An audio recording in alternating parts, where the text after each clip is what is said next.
Now, the morning sprint.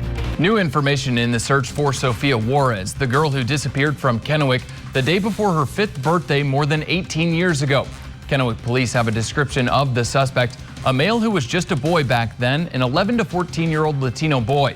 By now, the suspect would be in the 29 to 32-year-old age range. He's also described as chubby, between 5 feet and 5 feet 2 at the time. He had a light complexion and a baby face with possible distinguishing marks on his cheek. He was described as having dark, short, wavy, greasy hair with flat bangs. The creator of a viral TikTok video on Moses Lake has now spoken with authorities and told the sheriff's office they do not want to pursue charges against the boaters seen harassing them. The video has since gone international, everywhere from the Daily Mail to the Drudge Report. Those harassers were boaters recorded with their middle finger directed at the victims and circling the video's creator, who claimed to be targeted for flying the pride flag. The harassing boaters got what many feel was instant karma when their boat went up in flames. The targets let those people swim to their boat, helped them out of the water, and now won't press charges. The sheriff's office thanked them for rescuing the people from the water. Black teenagers in Spokane say they were made to pick cotton in class. The 14-year-old twins attend Sacagawea Middle School. They say their teacher had students pick cotton during social studies to learn how slaves lived. The twins were the only black students. They say they felt humiliated and confused. Their mom is calling for a public apology, discipline for the teacher, and district-wide anti-racism training. Spokane Public Schools says it's committed to making sure all students feel supported and heard.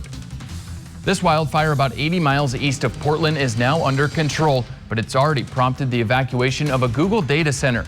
The Wasco County Sheriff's Office told people to get out of the industrial zone in the Dalles. It's unclear as of Wednesday evening whether that will affect Google operations. The Oregon Department of Transportation says it reopened an interstate west of there yesterday, but it's closing the freeway again for the repair of downed power lines. 15 members of the Washington State University Alpha Tau Omega fraternity have been criminally charged with furnishing liquor to minors. A release from the Whitman County prosecuting attorney said the charges stem from an investigation into a pledge's death at the fraternity. 19-year-old Sam Martinez died from alcohol poisoning in 2019 while attending a fraternity event.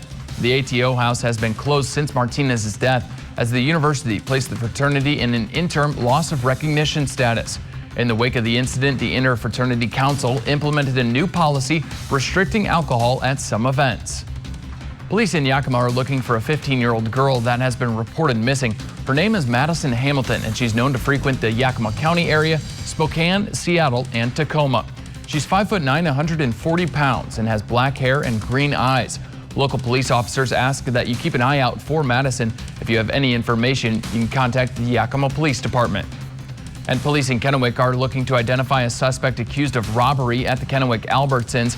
According to KPD, this man stole several food items from Albertsons at the Clearwater location. Authorities also say that the man assaulted a loss prevention officer who attempted to stop him before exiting the store. You may have seen a big drone or two flying around your area. It's likely new technology the Benton County Mosquito Control District is using to keep the bugs at bay. In prior seasons, the district used a surveillance drone to monitor and identify mosquito-infested areas that staff can't reach. This year, they've added a new drone to their fleet, which can get to these locations and spread pellets to ward off mosquitoes.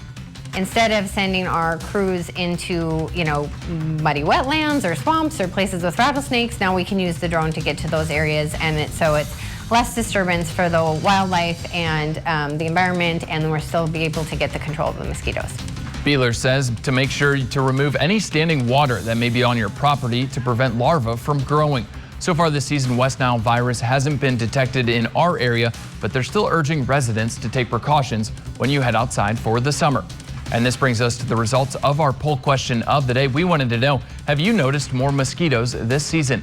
18% of you said yes, 82% of you said no. Thanks for weighing in. And we still have that heat advisory that is in place for this Thursday. Beautiful start to our morning. Let's get you out the door first with a live look. Legend Sky Cam Network there in downtown Yakima. So sky cover the same. You're going to need the sunglasses for today. Temperatures early on already very warm though. We're in the Tri-Cities at 74, 68 in Pendleton, 56 though in Cle Elum, and some low 70s from Yakima into Toppenish. So there's the heat advisory. One more day, possibly even some record-breaking temperatures. Tri-Cities, the record today is 100 degrees, so we're going to be very close to that by later on. So we're going to go from the heat and then transitioning over to the wind. And because of the wind, we have a fire weather watch. This is in place for Friday. So Friday mornings through Friday evening, this is when we could see some wind gusts as high as about 30 miles per hour. So we're going to see a lot more wind as we approach the weekend, along with some cooler temperatures. As we get you around the area right now, the wind not too bad. Most locations 5 to 10, but could be picking up just a bit for today, 15 to 20 miles per hour. And we could be also looking at a few thunderstorms down to our south and southeast over portions of the Blues later on this afternoon. But locally, in many locations, we should be enjoying another sunny and just a hot afternoon. So there are your numbers, what you can expect today. 99 Tri-Cities with 94 in Walla Walla, 86 in Ellensburg, and then back into the 90s today for Yakima and also for Toppenish. So your 7-day forecast, we're going to see those numbers back actually below average for this weekend. Very comfortable, but we're still talking winds 25 to 35 miles per hour over the weekend. Comfortable numbers still next week with a lot of sun. So 77 Tuesday with 82 on Wednesday. And then there's your 7-day forecast for Yakima with a little bit more wind as well for you this weekend as we cool things off. So 86 on Friday, down into the low 70s Saturday and Sunday. All right, thanks, Kristin. Thanks for waking up with us and watching Good Morning Northwest. GMA's next. Cap KVU local news is always on at yaktrinews.com. Have a great day.